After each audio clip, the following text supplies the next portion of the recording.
is here with me. I'm Michael Blank, President. Also joining me is Dennis Stedman. If you just raise your hand, say hi, Dennis. Hello.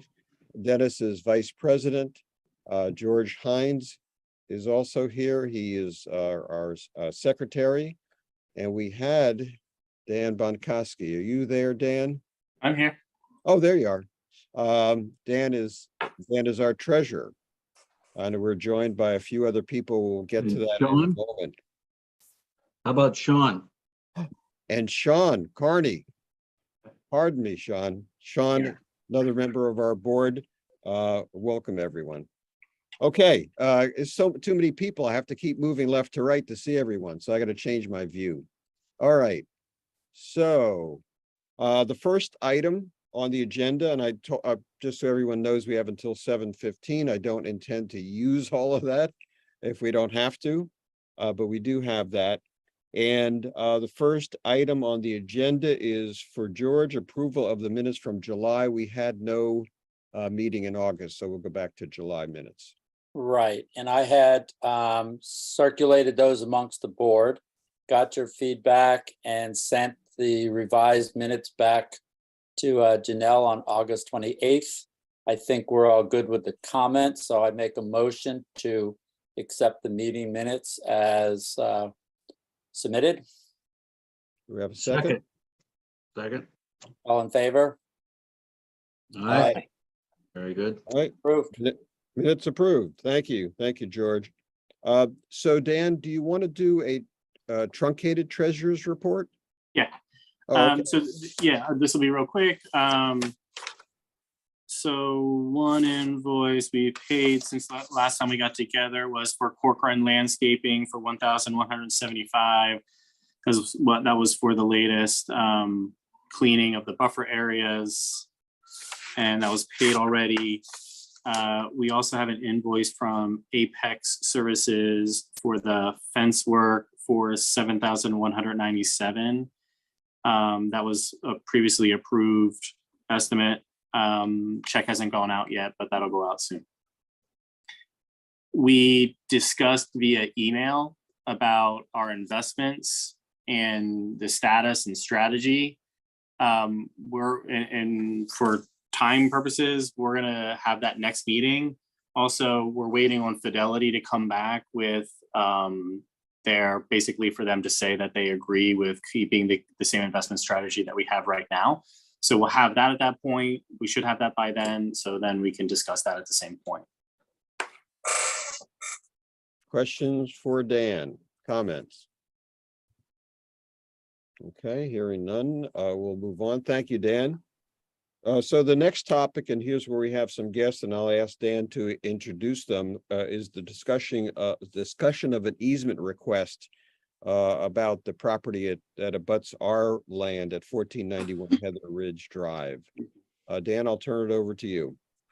So we had a request from Chance Worthington and regarding putting an easement across our property. I'll let him go through what they are proposing and introduce himself and Tyler. And in addition, then for this conversation, we asked Barbara Kirk from the Township Solicitor's Office to join us, and Jim Majewski from the Township Office to join us as well. Okay, great. So, turn it over to you, Chance and Tyler, and then just for purposes of the document, everyone was sent the copy of the PDF that you shared with us, but I don't know if it'll be best though to still share it on your screen. And for the event coordinator here, I don't know if he needs to give any access to anybody here to do that. Yeah, I would ask that if you want us to share it, share the access with Tyler to share his screen. And I'm going to let Tyler talk through the nuts and bolts. But yeah, let him go through the nuts and bolts, and then I'll do kind of the color commentary of it, as it were. Sure thing. Hey, everyone. Thanks for having us. It looks like I have access to share, so let me know if you can see my screen here. Yes. Yep. All right. So I'm just going to pull up. I have a PowerPoint prepared, so I'll walk through this, as well as I'll also pull up the PDF document that was distributed to everyone. So as we spoke about, this is for getting public utilities, mainly public water and public sewage, to the address 1491 Heather Ridge. Prepared for all of you guys by Worthington and Shagan, on behalf of Chancellor Lee Worthington. So the first slide is the first page of the PDF. It is actually easier to see the overall site plan from the PDF here. So here's the site plan of 1491 Heather Ridge. This line is the property line. Obviously, it's a flagpole lot, so we only have limited space to work with the driveway and the trees going up here. There was preliminary talks of potentially going a straight line from the house to the intersection of Ridgewood Lane and Heather Ridge Drive. Don't think that would be the best route to keep the disturbance of your property to a minimum. So in conversation with Dan, we thought that it would be better to take a route up as close as we can to the tree line that goes up the driveway at 1491 Heather Ridge, and then as close as we can along the public right of way to where we need to access the public utilities themselves. So here on this page, you can see in red, I have our proposed sewage line where we would propose that line to be. The connection needs to be at this intersection of Ridgewood Lane and Heather Ridge because that's the closest sewage main. So the trench along the public right of way and then up this side of the driveway would need to be about 12 inches wide, a minimum of 36 inches deep, and clean out every 50 feet along that red line there. So that was the sewage proposal. And then the public water proposal is in blue here. So that would also come along the same path down to where we would put a meter pit, which would be 2 by 4 feet, 42 inches deep. The trench would also be 42 inches deep. The trench would be 12 inches wide. And this meter pit, the PA American Water, the water company, actually determines the final location, but that will either be in between the road and the sidewalk or just on the opposite side of the sidewalk from the road. So essentially, generally speaking, PA American Water has that as close as they can to that line of the public right of way and the property line. So that's just an overall site plan. Continuing down farther, we have some elevations here that you can see for sewage. So this first one up top is a downward view of the sewage line. That would be that red line that I just described, with these 4-inch cleanouts going in every 50 feet. The pipe actually needs to be a minimum of 2'6" feet below the soil that would go on top of it. 4-inch pipe would then put us at 2'10", and then we need 6 inches of modified stone below that. So as you're looking at this, you can see, that the 12-inch wide trench, 42-inch deep max would certainly cover that. Over here at the far right hand of the elevation, that is the connection to the sewage main, which would take place under the road, right there, like that. So I have another elevation of how that connection works out as well. Continuing on, this is a elevation of the trench itself, looking up the trench. So you can see that this would be a 4-inch Schedule 40 pipe that would go the length of that red line on the site plan, 6 inches of aggregate below the required 2'6" above soil. So that is pretty straightforward as well.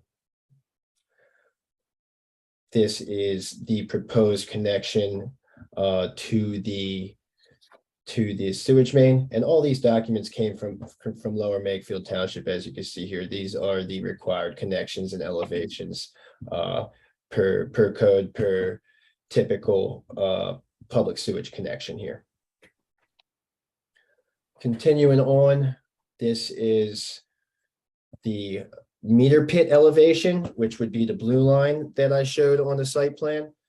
So here, right along the public right of way and property line, it shows that the distance varies. That is what I was talking about. PA American Water would need to final verify that. We would keep it as close to the public right of way as possible there.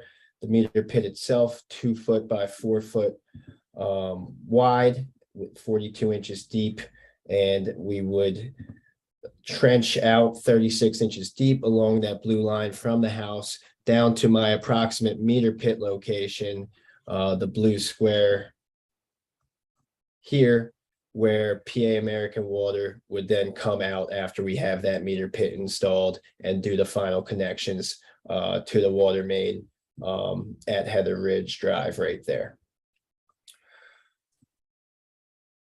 So this is all standard connections by PA American Water, and this shows exactly what would be sitting in that meter pit and how it would be sitting there, with a meter box cover above and a meter pit purchase that sits in that 2 foot by 4 foot hole there. That's a 15-inch diameter lid, right? Yes, that's correct. Okay. So that's a Tyler, can you go yes, back to the main plan page? yes, yep. Yeah. So I just want to make sure everybody understood it overall.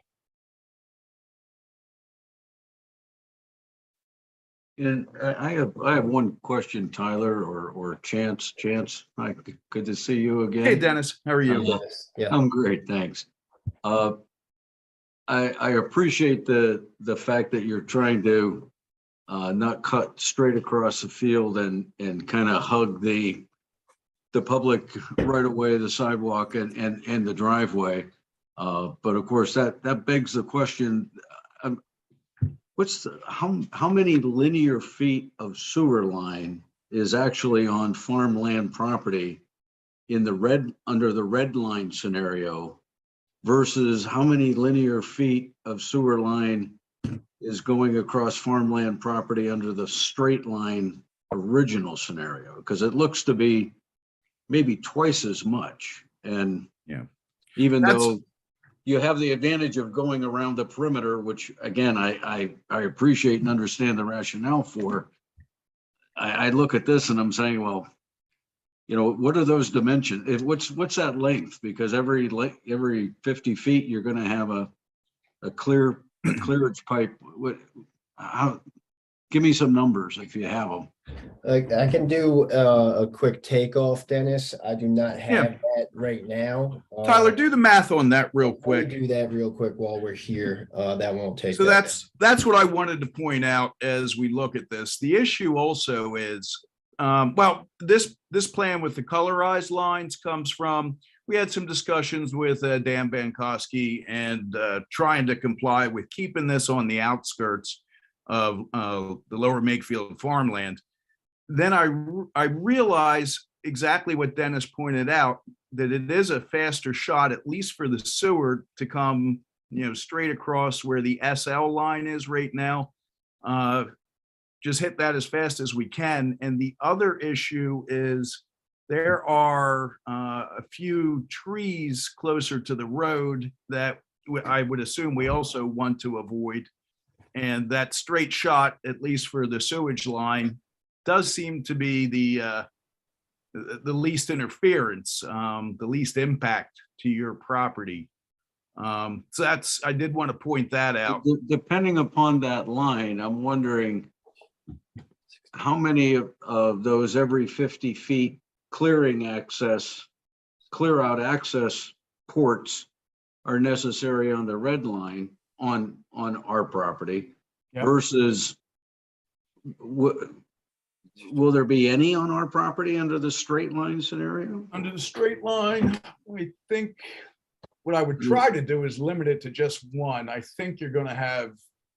So it looks to be 160 feet in the straight line scenario. Oh, okay. So we would That'll have be at two. least two in there. So at least two, probably Yeah. three.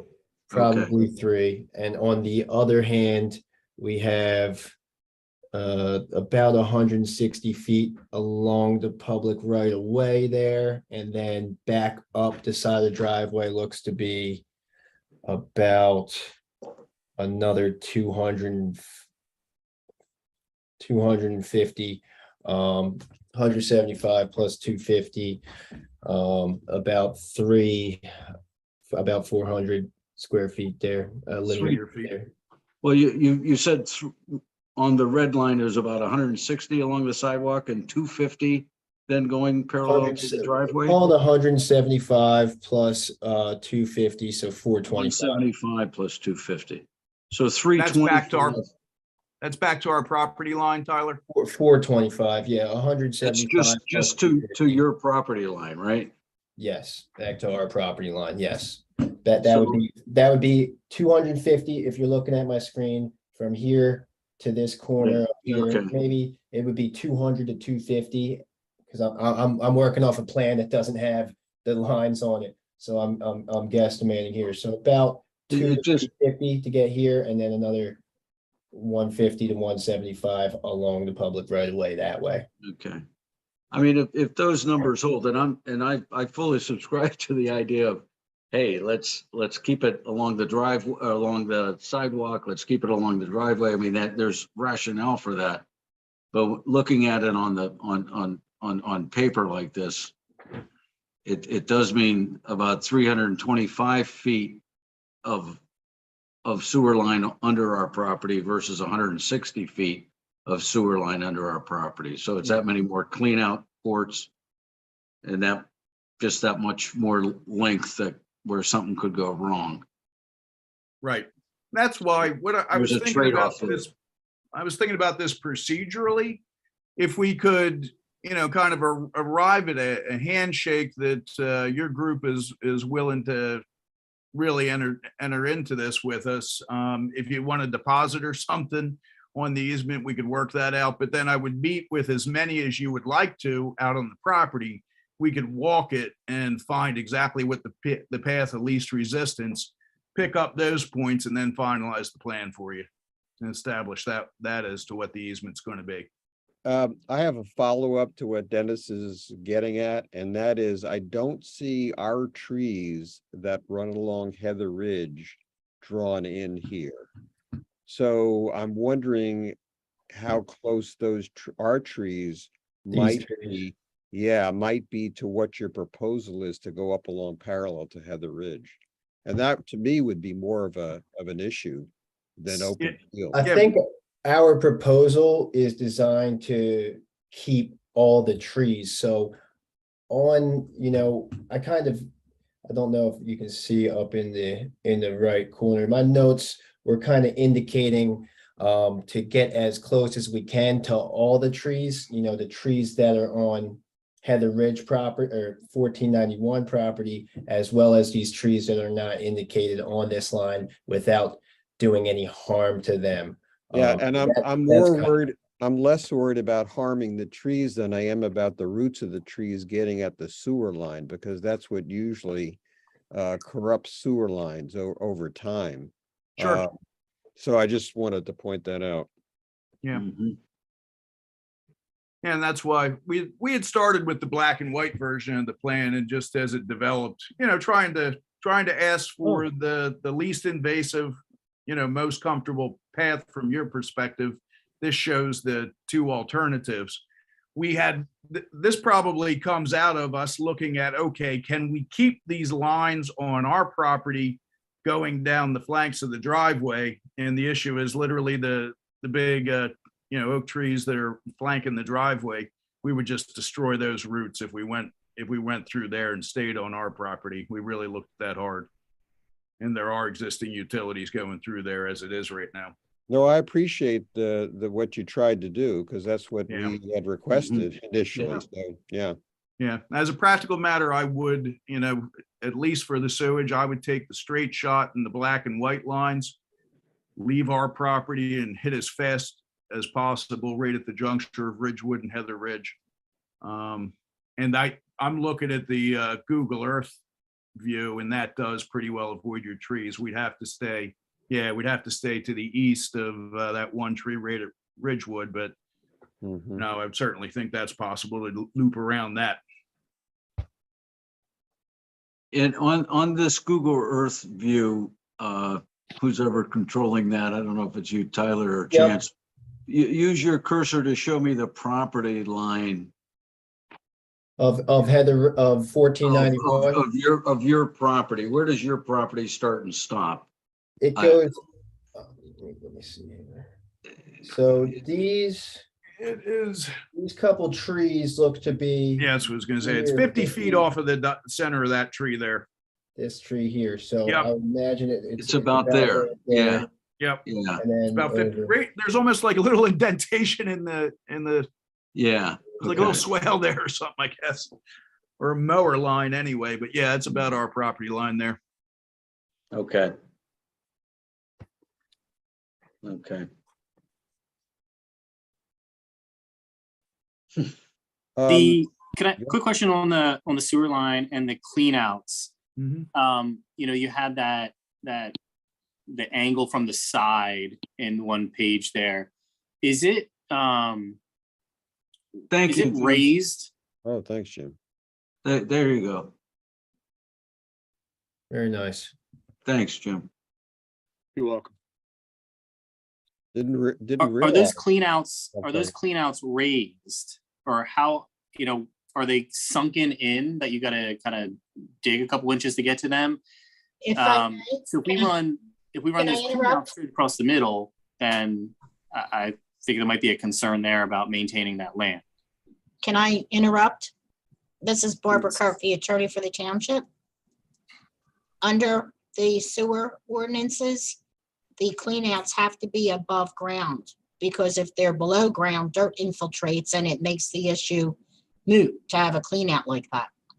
Right.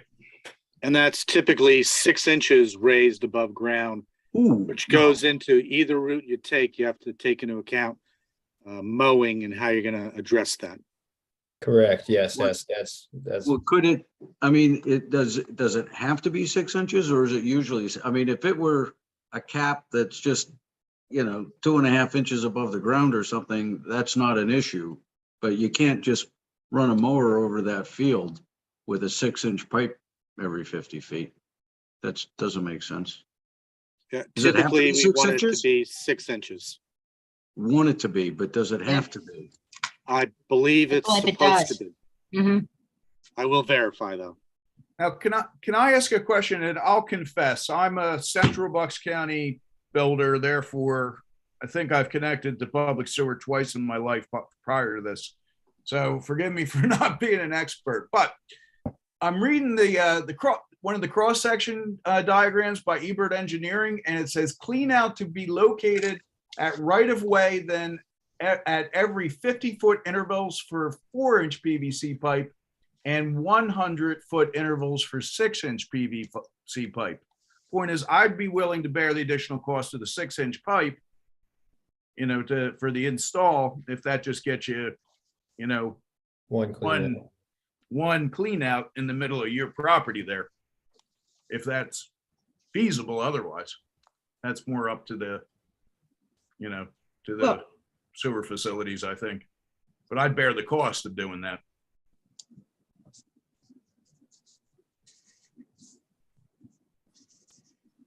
Well, I don't know if you're aware, Mr. Worthington, but there's a sewer lateral ordinance, so that once the house is built, before it can be sold, there has to be an inspection from the lateral out to the street to make sure there's no blockage. Yeah, That's the latest. So that's part of the reason why the clean out has to be at least 6 inches as well, so sure. that somebody can get to it. But I have a couple of questions, if the committee doesn't mind my asking. Please. what's the width of the proposed easements? Tyler, I believe you had that 10 feet wide? And what Yeah, about temporary construction easements? we'll probably need about 15. And how long do you think you would need the temporary construction easements? I mean, I I don't would- think, I would think, from when the easement went in, I no, don't think meaning it would that take the more time than of a work couple. we would need. I mean, I think that 6 weeks would be ample time if you have to, we would not do it until we had all materials on hand. I would just rather not disappoint and say, give us 6 weeks. We'll make sure we get the pipe in there, backfilled, and graded and seeded and ready to go. And both lines would remain the responsibility of the property owner to maintain? Yes, I Yes. accept that. I understand that. So there's no dedication to any public entity? Not that I'm aware of. Okay, no, I'm just making sure. I don't know Yeah, what that's, I believe we retain the lines until they get into, the sewage main there. There are responsibilities, my understanding. And what was the anticipated compensation that you were going to pay Farmland? We really hadn't got into exact numbers on that. Part of it is because I really don't know what's commonplace in this space. I mean, it's kind of like, I do have a cost involved in installing all of this. So I would think it'd be somewhere in the, $5,000 to $10,000 range for the easement. Okay, If I'm wrong, somebody just show me otherwise, that they're different sorts of numbers than that. no, I was just making sure. Because obviously, depending upon especially the location of the sewer line, I mean, obviously Farmland is going to have an issue with respect to maintaining the grassy area, especially if there's cleanouts, Mhm. 2 or 3 of them. And we could agree that, we could make some sort of agreement where I don't mind mowing that section if we had to, or having to do the weed whacking around the cleanouts. Yeah, but that's really just, that's only a factor if it, Sell it. if it goes on to the next owner, right? I mean, Right. it's, Yeah. Well, that could be made as a restrictive covenant Of course, yeah. as I- opposed I to know, I just the recognize easement, that. yeah. Yeah. What about Chance's thought that if there were a 6-inch sewer line instead of a 4-inch sewer line, it'd be every 100 feet, the clean out access? Is that any reason why they couldn't do that, Barbara or Jim? Not that I'm aware of, especially if they're using the plans as prepared by this township sewer engineer. I think if that's going to be the case, I would make sure the easement would require the 6-inch PVC pipe as set forth in the plan. Right. Are you proposing that as a gravity line or a force main line? I believe it's, well, as we If looked we at it could- most recently with the longer, colorized runs, I was pretty convinced we were going to need a pump tank on that. But I expect it's going to be pretty tricky to get gravity. It's very close if we take the straight shot. Of course, I would do it as gravity if if working with the sewage authority, it works out that way, but I would figure it's probably going to have a pump tank on it, yes. And the pump grinder tank will pump? be back on my property. A grinder pump? Yeah. And that may not require as many cleanouts, so I can check on that and get back to everyone. That'd be great. Okay. That'd be great, Oh, yeah. Jim. Thank you. Right. This is George. I guess I have one question or one thought I want to just throw out there is around these clean out ports. If it's like the ones that are in typical yards, which we all tried to cover up by or make look nice by our landscaping. What can be done around the clean out porch so the people who have to maintain our buffers and mow clearly know it's there and can avoid them? I mean, if we square something off around it, so there's a couple feet on either side of it with something that clearly marks it, so Like nobody mulch? accidentally clips the top of it. You know, I would imagine there's some things there we can do, you know, that are aesthetically acceptable and easy to identify so that whoever is responsible for mowing that isn't going to hit it. Yeah, in my own yard at home, I live up in Plumstead Township now. We have things like this, and what we put around are little rectangular rocks and just kind of make a, you know, little rim of rock around it so that it's easy to weed whack and you're not hitting the PVC or, you know, the base of a wood post or whatever. Okay. I would think we would just want to take that into consideration as we do that, wherever it turns out to be and however many there are, Yeah. so that we don't have problems down the road. That way it's higher, it's more visible, so people don't run into it with lawnmowers. It makes it easier to weed whack, and, you know, they're only like at most a foot long, maybe, you know, 6 inch in each dimension. If you need to move it to access the pipe, you can just, you know, roll it out of the way pretty easily. Question, Dan, remind me, what farmer rents this parcel?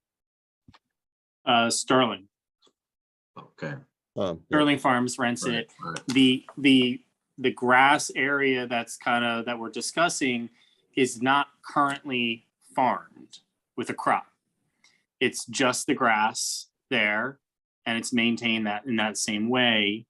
But of course, you know, the future could be very different. We've talked about some other ideas and concepts for that piece of land right there, and what else it could be used for. So I think taking it across the center there could potentially still be troublesome, even if we can get it to only one. Has anybody clean. looked to see if there's any sort of restrictions in the terms of the lease as to the use of that land? I think the only restriction with respect to the lease would be that it's used for farming purposes. So our lease for them, but you're saying that we can't actively change it while we're leasing it to them? Is that? Well, I don't know if the terms of the lease have something saying that, like, the property owner can't install something that would impede the tenant's ability to farm that area type of thing. Yeah. Because if that's in that might quash this whole project right now. I'm not worried about the lease between us and the farmer having limiting our ability to have an easement. I mean, we'll double check that, but I went through those leases in 2020.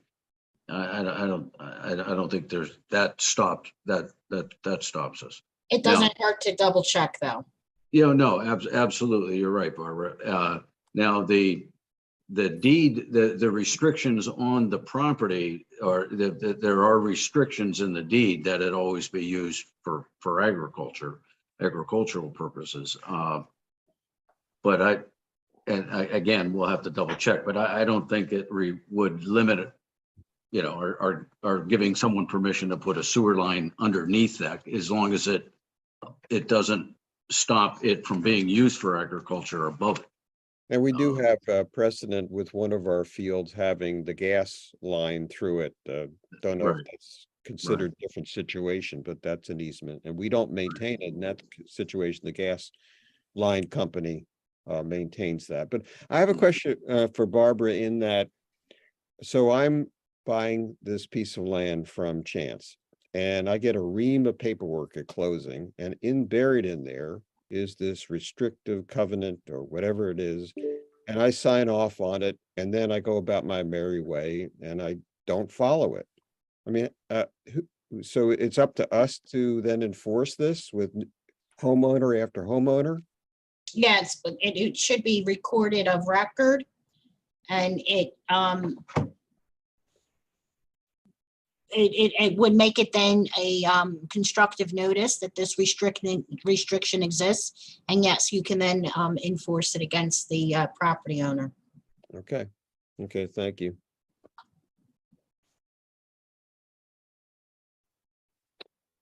Okay, so great discussion, a lot of good questions. Chance, Tyler, thank you for your being, so forthcoming with your thoughts. my question in general is from us, by when would you like to have a decision? And the second part of that is, by when do you really need to have a decision? Well, I mean, I would love to, what's a reasonable time frame? 30, 45 days to get an indication and then try to work out some details.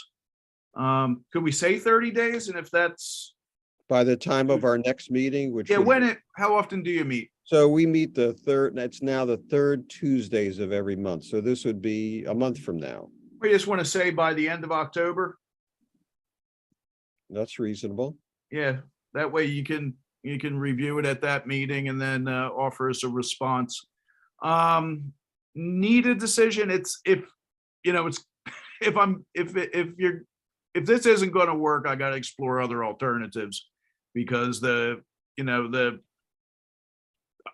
what I know of the facilities on the property, they are inadequate. I either need to connect to public sewer here, or I need to figure out what else I can do. I don't know if I could remove the trees down one side of the driveway.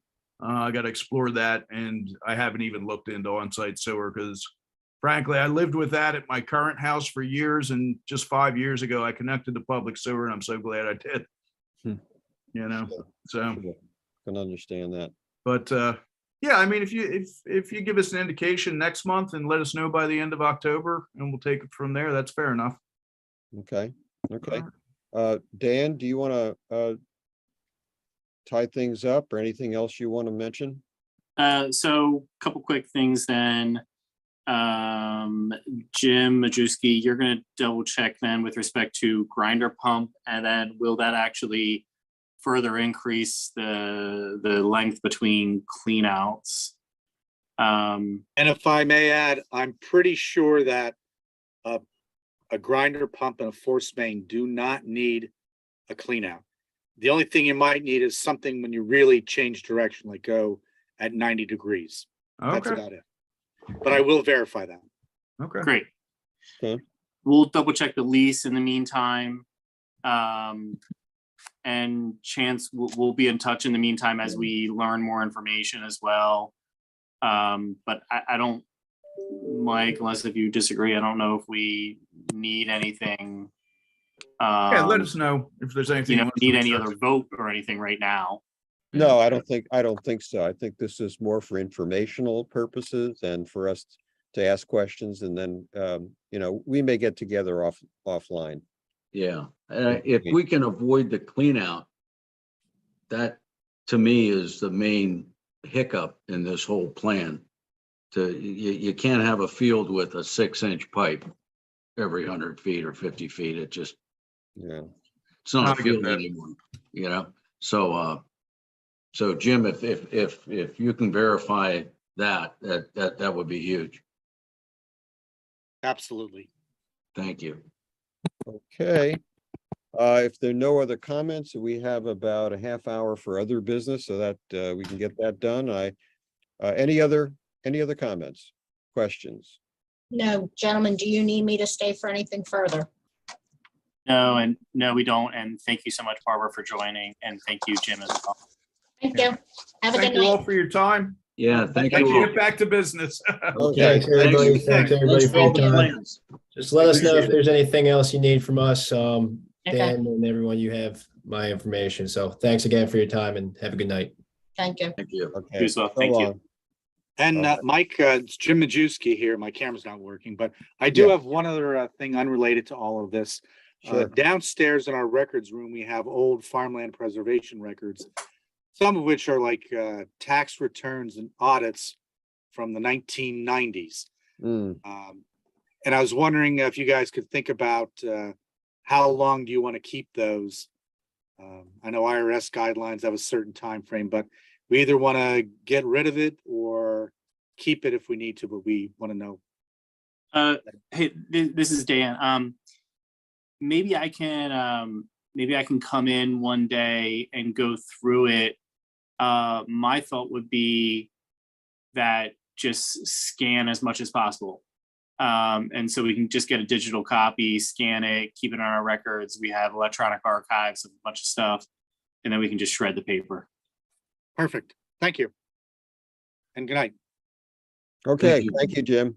Thanks very much for. Jim, thanks for your help on Community Day. Oh, yes, yes. We'll hear more about that in a second. Okay, so we'll turn to the next item, which is the missing I-295 fence on Makefield Brook. Anything new, Dennis? On the 295 missing fence. The township has reached out a couple times and there's been no action. Nothing to report. Okay. And the next one is yours too, the open utility box on. Yeah, Clear. the utility box, that again, that hasn't changed. I was there a few days ago, cut down the overgrown grass, put some more red tape around it. It hasn't altered. I know that the property owner has been notified of that. And I reached out to my contact at the township to reach out to that utility again, but so far no action. Is that due to any of that inaction due to change in personnel in the township? I don't think so. I think the township's been diligent in following up. I think the inaction is really the company that's responsible for the utilities of that tower lot, the neighboring lot. Okay. And I think that's just one of multiple properties they have, and there's some bureaucracy at work, which means it's not working, kind of thing. Yeah. Okay. Dennis, given hunting season's right around the corner, do you have any concern about hunters coming in early in the morning, late at night, that's causing any type of an issue for us? No, I don't think so. If you're coming in on the driveway, you're really going to miss this open box. It's maybe a foot or 2 feet off the driveway. I have it surrounded with red tape. I put an old wooden pallet over it, so you literally won't fall in. You can stand on it. I don't think it's ultimately it is a safety issue, but it's kind of manageable for now. It's been there for a while. I think anybody that's been going back there is probably aware of it as well. Thanks. Okay, we can move on to the wildflowers on Heather Ridge. I kept that on there. I thought Tom needed to chime in. Was that right? Yeah, Tom did. And I honestly don't remember here what we talked about as a board. So I think it was that he was okay with it as long as he was okay with it. So let me just represent this topic here. We're talking about 2037 Trowbridge Drive. This is on Heather Ridge property. The homeowner requested to plant wildflowers, I'll say in the buffer, but not in the grass buffer, within the trees. So it's property line or, trees kind of on both sides of the property line. And what they like to do is plant wildflowers intermixed within the trees, not in the grass buffer on the other side, on Tom's side. Tom didn't have a problem with it with respect to the, talking about wildflowers with intermixed within the trees there. So I guess just bringing it back to the board, if anyone has any issues or concerns here in allowing the homeowner to do that. I think the only thing I would just caveat it with is that this is, nothing invasive. It's native, sort of those caveats, I think. I think Tom's comment, just to bring it full circle, was that as long as you kind of said, as long as it's not in the grass buffer, he was okay with it.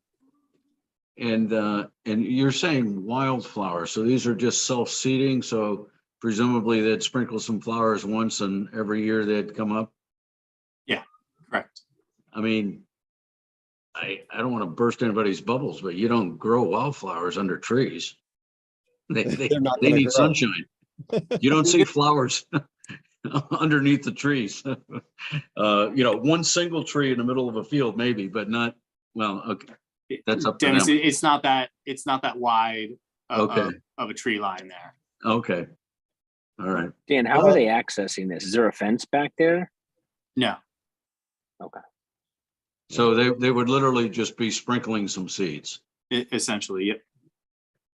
And if we grant this permission, is that something that will be memorialized in a letter so that we'll say it's contingent upon it not being in the grass and that you don't go into that area, trespass in that area beyond an initial seeding or something? I mean, it's kind of a precedent if you, I don't want to invite neighbors onto our property to plant things generally. It's just something we want to be a little cautious about, I Might be think. worth maybe just an email, but then we make sure that the email goes in our. Oh, yeah, store. yeah, just I mean, as long as it's in writing and clear. Yeah, So Dan, does that, I don't think that's gonna be any problem. okay, And I've referenced to the homeowner there because our, what was it? One sec. We actually reference, it's actually a draft. It's actually a draft, I think, not any final document. There was this discussion a while back about buffers in general from the township. Actually, I think Jim was kind of looking at it in some language and stuff, right? Right.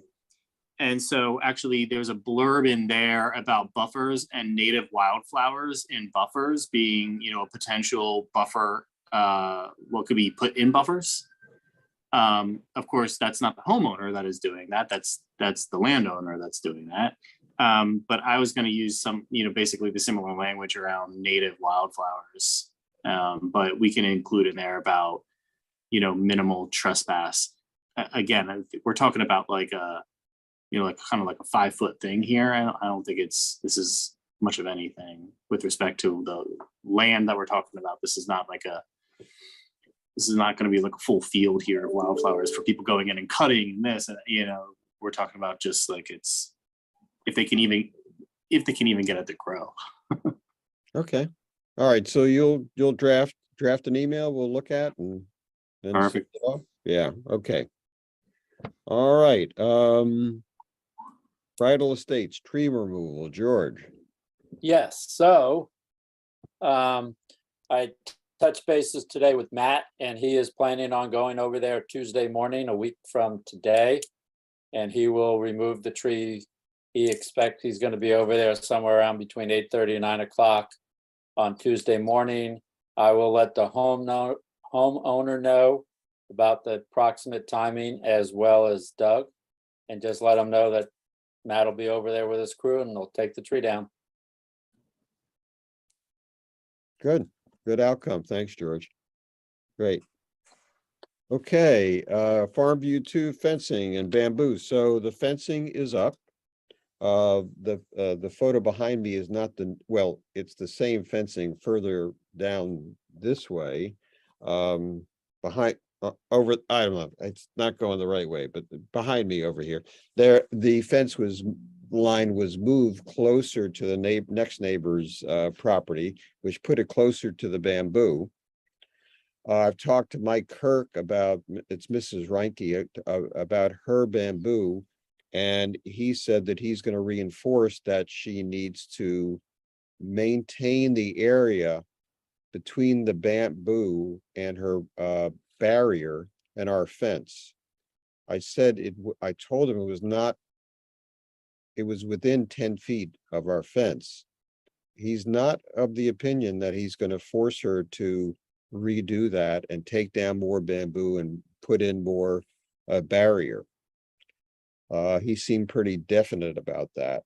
So I wanted to discuss that, whether we want to press the issue or not, or just watch how she does in keeping the area clean. It's actually about 2 feet, maybe 3 at the most, between her bamboo barrier and our fence in some spots. And she's letting active bamboo grow on her property beyond that barrier, right? She's not trying to remove all bamboo on her side of the property? She had someone clean it out. It was insufficient. And then when, in order to get the fence up and have enough room, Matt went in and cleaned out more. There is not currently bamboo growing on our side, but occasionally there are shoots that do come up, of course. But what about her side though? Is she actively, or from what we can tell, is the homeowner there actively trying to remove bamboo on their property? It's hard, not from the barrier to her house, but it seems like from the barrier to her fence that she is doing something there. It's hard to tell, actually. But from the barrier to her house, she has bamboo that she's keeping and is growing. Correct. Got it. Got it. And has she historically been generally cooperative when No. action needed to be taken? No, No, okay. no. I mean, Mike Kirk had asked her in the past, and then she did spend some money, a few $1,000s, to have some of the bamboo cut down initially and a barrier installed, but now over time it's insufficient.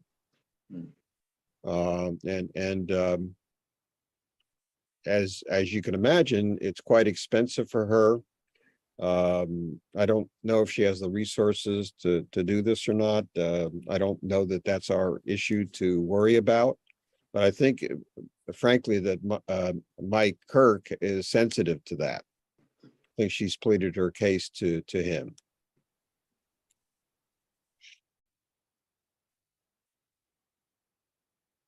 So I would, my recommendation was that we keep an eye on it, keep a close eye on it, see what happens and take any action as we think required. And I'll report back to the board about this.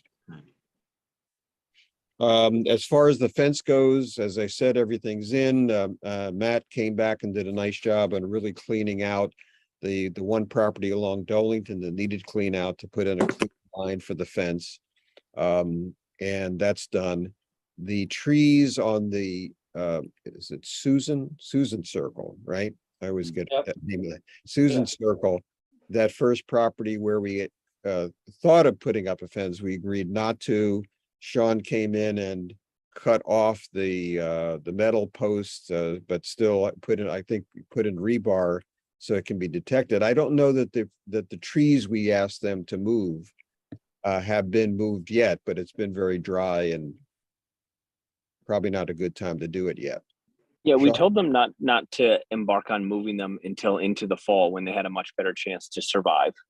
So I would anticipate sometime in October, we'll see that. I know that they plan on doing it. And wherever the wooden stakes were, I pulled the wooden stakes and the metal stakes and drove 2-foot pieces of rebar down into the ground, spray painted the tops of the rebar fluorescent orange, as well as tagged them with good surveyor's tape, and then snapped a picture of the coordinates from a compass. So we can find these in a moment's notice or with a metal detector with no problem. But they're in, and I told them I would take down one more further down the line once the trees were moved, but we were going to leave those there because it would make it easy for us to determine that the trees were properly moved off of our property. Once that's done and satisfied, I'll pull the last one out and do the same exact thing. I already bought, the rebar and everything. I have it here. Terrific. Yep. And so the fence has all been installed and all this has happened. And we've avoided any major disputes or anything with any neighbors, any? Oh, good question. Thanks, yeah, for bringing that up. There's not a dispute, but I did get a call from, now I'm blanking on his name, but the neighbor next to the concrete, has the concrete business, Mr. Miller, I think is his name. He did call. He says, I understand that you're putting in a fence, and he just wanted to understand more about where it was going. I explained it to him, and he said he was fine with it. He was wondering, and he did also accede to our request of taking down the deer stand. So that was done even prior to the coming out to put the fence in. So he did that first. Okay. So we'll have to keep a close eye on maintaining our side. I know as we always do, Sean, but he, cut that area originally and now it's on our side. Yeah, I talk to Matt probably once a month about any areas that we need to highlight as issues, whether it be from neighbors tossing over the fence or they're just problem areas that kind of need to be worked on, so that I can bring them to you all when we put together our winter projects in the priority order. So, yep, he knows all the stuff that he's cut needs to be well maintained. Great, great. Okay. Can we move on to the next topic? Everybody okay with that? Yep. And that is, as part of this fencing project on Farm View 2, we also tacked on 4 areas, 3 on Leadham and 1 on Longshore, where our fence had been cut. And I showed the Apex fence repairers those spots, and they fixed them. And I went out and saw that they were fixed, and you can't even tell that there was anything cut. I don't know if anybody's been out to look at those areas. Any communications with the neighbors where the fences were cut? Yes, yes, they were all cooperative, and except for one, but only because I couldn't ever contact them. They were doing work on their house and they weren't there, and so it wasn't even noticed, I think, by anybody that we walked out there or that when the fence was repaired. Okay. Dennis, these are all people that responded to us that when they purchased their property, the fence had been cut. They just continued to utilize the cut in the fence to do a little bit of work back there. I think with the way the buffers are now being kept, it's not going to entice people to go back there and do as much work. I'd almost challenge that they could keep it, almost as nice as they've been recently. So now that the fences are closed off, I don't anticipate seeing people back there, at least Good. for the 3 instances I have here on Leadham's. Good. Okay. Okay, so we're ready for an update on Community Day, and I'll turn that over to Dennis. Sure. Yeah, it was a great day, I thought. It was a hot day, but sunny and nice. Couple takeaway lessons is location. Mhm. I, never having been to Community Day, had the benefit of total naivete. I didn't know that all the vendors set up on the tarmac parking lot, kind of behind the pool.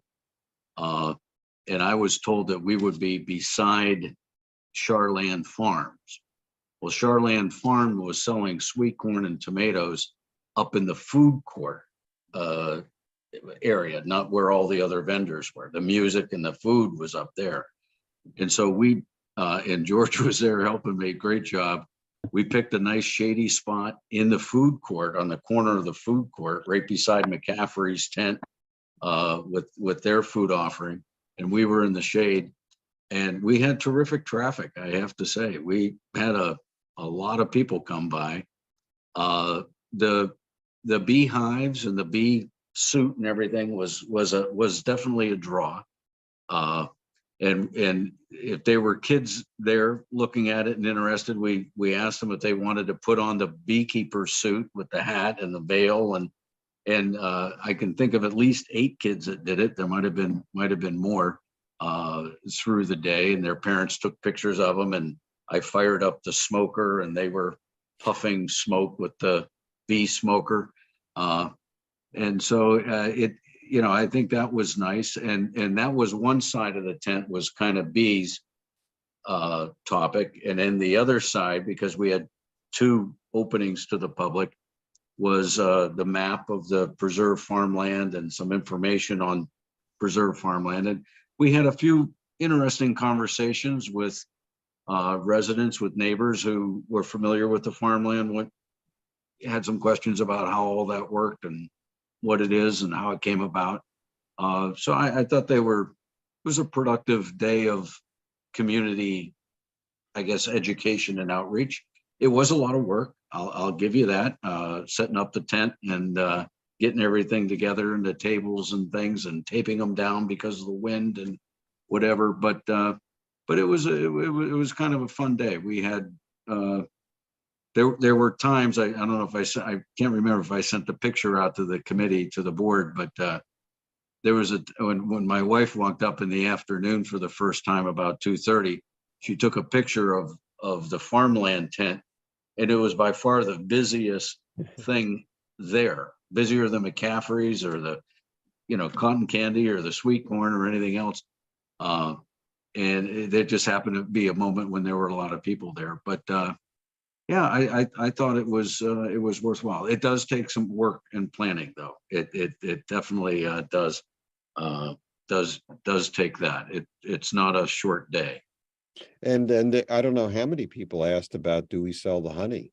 They Yeah. wanted to know. Yeah, right? I could have sold honey without a doubt, but it was just for display. And I explained to them, we're not licensed to sell food, and most people scoffed at that. And they have no honey. Nobody that grows honey or makes honey has a license anyway. But whatever. Yeah, right. But we definitely could have sold some honey. But if we ever want to get in that business, we have to get much smaller containers, because a whole big pound is a lot of honey, and I don't know how much you could charge for it. But we wouldn't. If we had in containers about a quarter of that size, we'd have enough to sell probably. I will say that Katie, who got one, she emailed me today. She said her kids have almost eaten all of it. Oh, really? Well, she got the honeycomb, the Oh, honeycomb honey. yeah. That's right. I gave a honeycomb honey to Katie and to Janelle. They both are terrific and supporting us here. And James, Supervisor James McCartney, he's our board liaison as appreciation for his work there. Yeah, so I thought it was a productive day. Is it a must do? Nope. It was kind of fun. And I thought we reached some people. Some people had a conversation with a gentleman who had a good idea for some other preserved land that may be available that we should have a conversation about. And Right. so, I thought it was a productive day. It was good marketing, because we always talk about public awareness about what we do and who we are. And that certainly was a way of doing it, rather than just sitting there with the maps Right. and Right. the sign. So And if we were down in that vendor area where all the other vendors were, you only had one side of your tent available to the people. They were all beside each other, but kind of in a row. And the fact that we were up in that food court with two sides open, I thought made all the difference. Well, kudos to you for organizing it, having the thought to put it on, and I think you did a great job. So thank you, Dennis. Well, you were there and George were there pitching in. Fair hand. Did I leave anything out, gentlemen, for the day? No, I think you covered the bases. I agree with you. I think it went very well. I think the people who did stop by appreciated it. I think it went really well. And I think there were some people there that learned a little bit more about what we do. Mhm. And I would say that, next year, take the same opportunity and, kind of maybe pick up where we left off this year. And there might be one or two other things we could probably add to it, but we just have to kind of think about it a few months in advance. Right. And Jim Majewski helped us. He produced a brand new giant map of our properties. It's, I don't know, 3 foot, 2 foot by 3 foot or something like that. Styrofoam map. So that was mounted on a board. That's handy. And he visited for times, very helpful. So I just have to do a time check here. We're about 7 minutes from Yeah. quarter after. So I think we're doing fine. and we'll need to move on. Any other business? Nope. Okay. I'll ask the organizer if there's any public comment up to this point. There is no public comment. All right, thank you. George, if you would go over the action items. I only actually have 2 action items. One is, it's really the whole board. I think we have to have a follow-up discussion on the Worthington proposal. And they're asking that they have an answer by the end of October. So at some point, we need to have a follow-up discussion. Maybe we need to do something offline, just the 5 of us, and not open, and have that discussion so we can decide where we stand on this. And if there's anything that we need back from them in addition to what they've already shared. So Yep. that's really the whole board. And the only other thing that I have down here is Dan needs to draft either a letter or an email to the homeowner who's going to plant those wildflowers. Just make sure they clearly understand what they can or can't do, and then go on from there. Okay. And, you know, if we want to have an executive session to discuss the Worthington thing, actually, there is one other item that's appropriate for an executive session, Mike, that I'd like to bring up. Okay. On the prospective acquisition of some additional preserved farmland, but it gets pretty specific pretty fast, so it's not appropriate for a public Okay. conversation. But if we want to try to find a common time for a conference call or a Zoom or whatever between now and the next meeting, I'd add that topic as And well. I'll take that as my action to do that. I If also, our calendars allowed, could we do this conversation about this topic? Because I think it's a pretty important one. Could we do it over there? Like I kind of need to Oh, in see this. person? Like, yeah. I mean, maps are great. I get it. I appreciate their presentation and so on. I would feel much more comfortable standing on the ground and seeing it personally. over at the field. Yes. Mhm. Oh, okay, sure. I realize it's tough for And 5 people to get together at a given time. Yeah, and all that PDF that was being shown, we have all that, right? Yeah.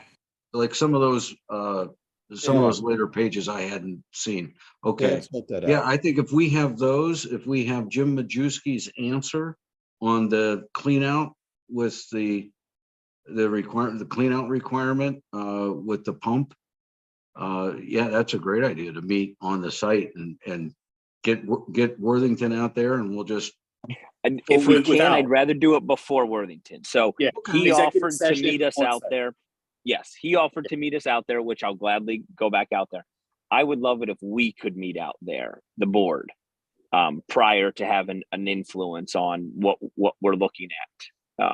That would just be my personal preference. Yes, I'll gladly go out there a second time if we decide we're going to go down this road. Good, good. And real quick, George, I had a thing to keep the board updated on the bamboo at Farm View 2. Bamboo. Yeah, I just figured that was kind of an ongoing thing. I don't consider that a follow-up. Okay, But if you want to do that, I will capture that. all right. Matt's yeah, you back just- there the know, most often. I'm going to give him a heads up on that area because it sounds like it's Oh. going to become an issue quite quickly, especially if he was clearing stuff out on the day that the fence was being installed. That to me says it's going to be on our property in no time. I'm going to just give him a heads up that we want to kind of know immediately. Pictures, whatever he has of it starting to sprout on our side. He's back there more often than we. Good. Because think about it, that Good property suggestion. he's at 2 times. He's at it 4 times for the cutting of the buffer, and he's at it at least 2 times for bamboo maintenance, correct? So 6 times a year he's back there. Yeah. As I said to him last time we were out there, I said, "You're our eyes and ears." In many situations when he gets yelled at by homeowners too. Right. You know, if you want to meet on this easement thing, I'm not around very often, but I am around both Saturday and Sunday this weekend. Okay. I Okay. happen to be How- in Yardley, just saying. Okay. How, right. well, how about everybody else? I am not around this weekend. I'm leaving on Thursday for Charlotte, so I won't be back until Tuesday. Okay.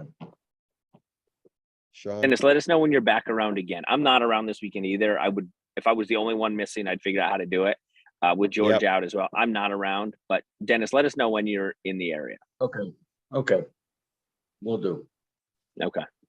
Okay, well, we just hit 7:15. Great job, everyone. Good meeting, and that's it for tonight. We'll see you next time. All right. Thank you. Thank you. Good night. Bye. Yeah, Good bye. night, all. Have a nice evening.